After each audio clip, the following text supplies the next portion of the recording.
White, or the Moroccan answer to Dennis Irwin? Just how good is Noussair Mazraoui? Touch of dalliance in the Bochum defence. They got away with it though. And it almost turned into an effective counter. Mazraoui is best described as a positional defender. He excels in reading the game and maintaining strong defensive positioning. He's the anti-Wan-Bissaka, who relied more on one-on-one tackling, which we'll touch upon later. Mazraoui prefers to use his intelligence, his awareness to prevent dangerous situations from developing.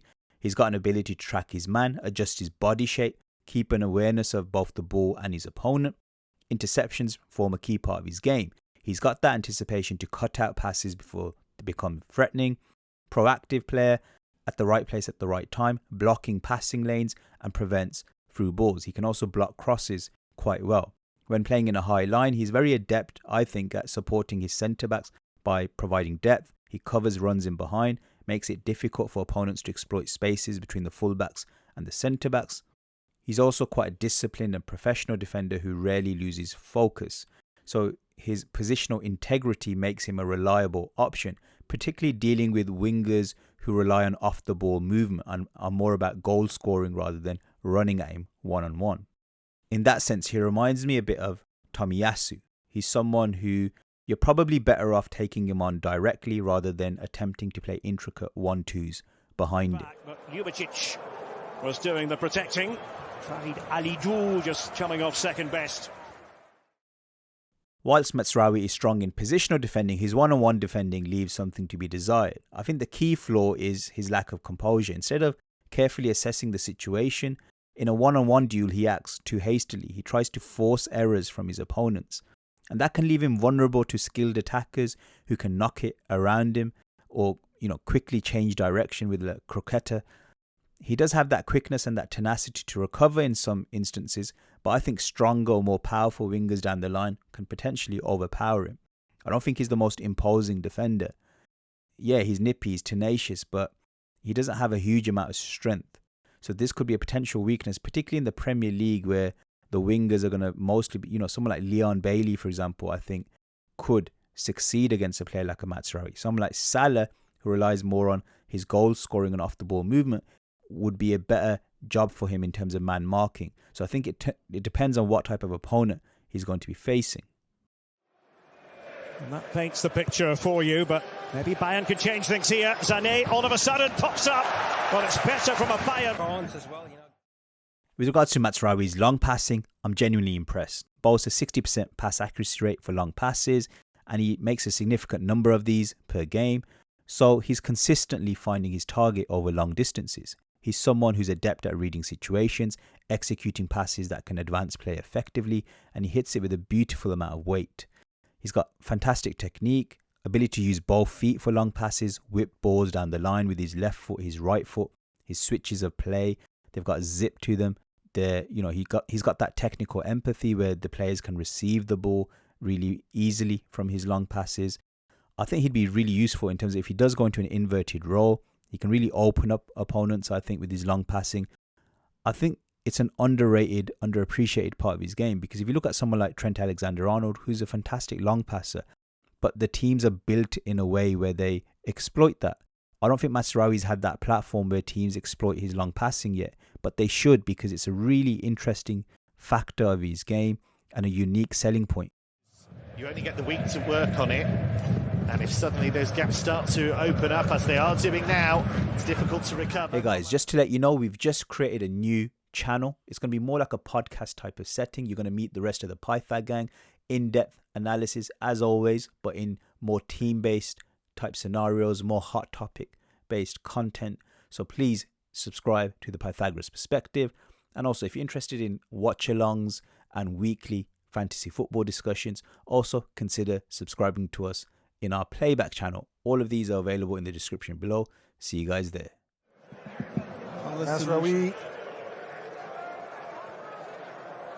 Mazraoui. Whilst Mazraoui statistically has a high dribble success rate, for me it's slightly misleading. The eye test suggests that he doesn't really have any significant game-changing dribbling, not someone who's going to progress the game aggressively or beat multiple opponents. His dribbling is more functional and focused on retaining possession. He's got tight control, he's got agility, he's adept at using both feet, so he is quite unpredictable and difficult to press. And that two-footed nature makes him able to maneuver in tight spaces effectively. He's multi-directional. He's also quite efficient and practical. Subtle changes of direction, quick feints, little chops with the inside of the foot or the outside of the foot to evade pressure. Doesn't really have any flamboyant tricks or flashy moves. He's not a Thiago Santos of Lille. I'd say that type of dribbling is very effective for ball retention, but it lacks the explosiveness and the dynamism needed to significantly penetrate and advance the play. He's not a Malo Gusto at Chelsea. He's not really going to break the opposition open on the outside of the pitch with his pace and his power. He's going to be someone who's going to circulate the ball rather than take risks that might lead to turnovers. Super gemacht von Mané. Und jetzt Mazraoui. Es ist sein erstes Tor. Mazraoui is not going to be a prolific goal scorer, and he's a right back, so it's not going to be a primary focus for him. But there's aspects of his game that suggest that he's got potentially some untapped potential in this area.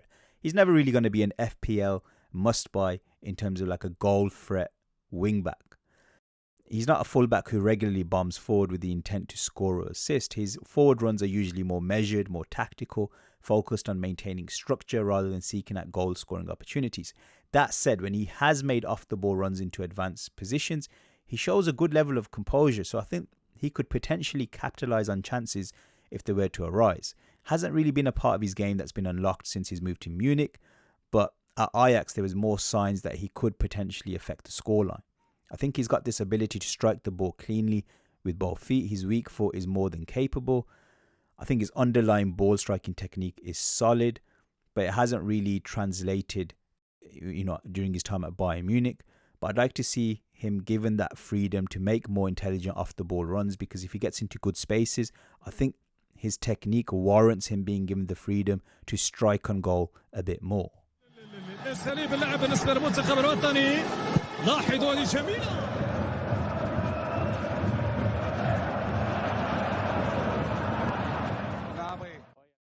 Mazraoui is a reliable, composed player when it comes to maintaining possession, good pass volume, good pass accuracy, so he's going to be an active participant in build-up play.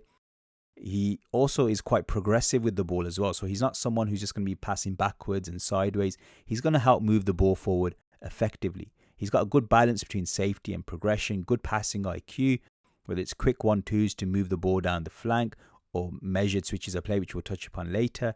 I think compared to someone like Wan-Bissaka, he's definitely more refined and a reliable presence in possession. His dribbling, particularly when used to resist pressure, is a really strong aspect of his game. And because he's so two-footed in terms of the way he carries the ball, passes the ball, he's got that 360 element, which is going to make him very difficult to press. Opponents won't be able to easily predict his next move. So I think he's going to be a useful asset in terms of the build-up play. Mazraoui. Allee buitenspel, denk ik.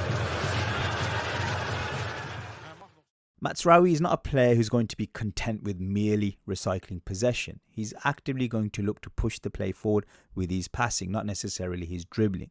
He passes often into the final third. He's got vision. He's got confidence in his passing ability. He looks to attempt incisive passes. So he's got a head-up approach to the game, scanning the field, assessing the movement of his teammates, and identifying the optimal moment to release the ball. And in terms of releasing the ball, he's got the ability to delay the pass, waiting for the right moment to execute it. So that allows him to exploit gaps at the right moment, at the right time, with the right weight of pass, so that his teammate can receive it in his stride. I wouldn't say he's a Trent Alexander-Arnold level of fullback in terms of, jaw-dropping creativity. But I think he's quite a subtle, progressive creator in this sense. For example, he'll be adept at feeding midfielders looking to make outside bending runs into, say, the right or left half space, or finding wingers making inverted runs behind the defence. I think his creativity is more functional rather than flamboyant. Leverkusen versus Bayern in a top-of-the-table clash of extraordinary importance. Mazraoui is a solid header of the ball, and he boasts close to a 50% success rate in aerial duels. I think his heading ability is underpinned by his strong positional sense. He's someone who reads the game well, anticipates the flight of the ball well, and gets himself into good positions to clear danger. And he's able to cover for his centre-backs, particularly when they've missed the flight of the ball. And that makes him a reliable presence from crosses, marking at the far post. I think he's also a potential threat from set pieces. He's got that knack to drift into dangerous areas inside the box. I think people don't really perceive him as a primary target for corners or free kicks. So he can find that space and time his jumps. And that makes him a potential goal threat.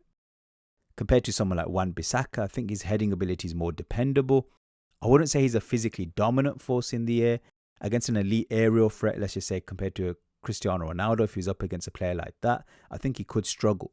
I think someone like a big mobile target man who comes in from the left, let's just say a Nicholas Jackson, but someone that can head the ball, I could see him being overpowered by that type of player in an aerial duel. But these type of rare matchups are not going to happen often. So against the majority of wingers or forwards, I think he will be more than reliable on the far post.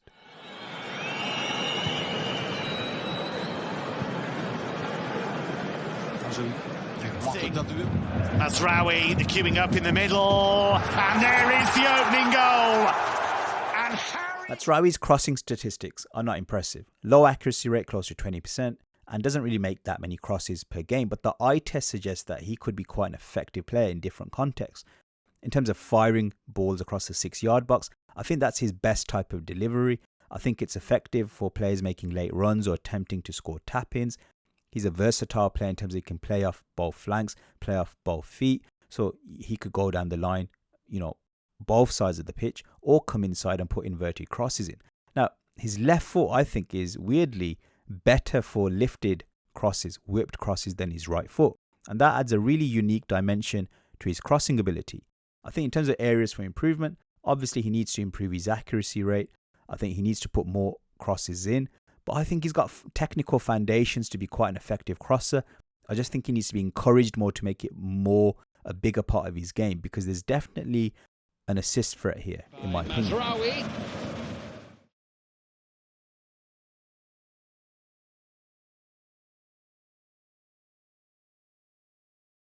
Mazraoui's got the ability to play effectively on both flanks, and that gives United some tactical flexibility. He can play both flanks to an equal level of standard. He can also invert into midfield, so he'll give that balance and support in central areas. I think he's going to make United better at ball retention, and I think he can also progress the ball from midfield as well. So he's going to make that team more fluid in general.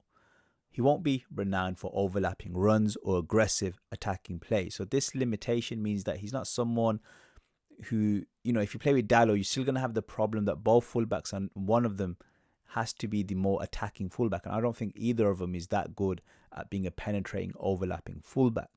So I think United's backline will look more like an Arsenal, where it's quite congested in central areas and there's not much overlapping going on, and the wingers are going to be generally quite isolated. I don't think Mazraoui is going to really improve that situation, but I do think he's a good crosser of the ball.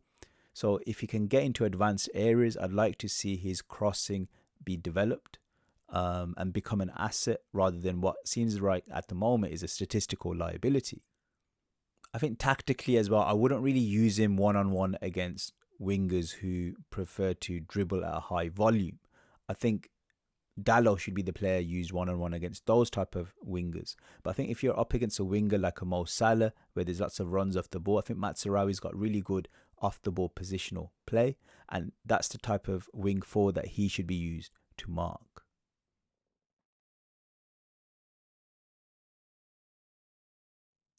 In conclusion, I think Mazraoui is a player who's undoubtedly Champions League standard off both flanks. So it's a really useful player to buy for that amount of money that United have spent. I think obviously injuries are a huge concern, but I think for the amount of money spent, it's not a huge concern. I think what he does bring is competition for both flanks, and that's really vital. I think United have definitely upgraded their floor level with the signing of this standard. Can he go on and develop into a world-class level of fullback? I don't think it's impossible, but a lot of things need to go right. Obviously, his fitness needs to be, 100%. I think he really needs to, he's got good technical foundations, good tactical foundations in his game. He's got a lot of different assets, but he lacks, for example, power. He lacks, for example, penetrating dribbling. in terms of his crossing. Like we said, statistically, there seems to be issues here. But then you've got that long passing. You've got that ability to defend space well. So there's good, intelligent attributes in this player. He's also very useful in possession as well. So I think he could be a very important component of this new United, even if it does eventually become more of a cover type of role. I think there's enough there for him to give himself a go at becoming a world-class player. Whether he doesn't get there, you know, you're still getting bottom line, I think, a Champions League level of fullback. So a good signing for Manchester United and a sign of things to come. Anyway, guys, hope you enjoyed the video. Please like, share, subscribe. Please like, share, subscribe, and see you guys again next time.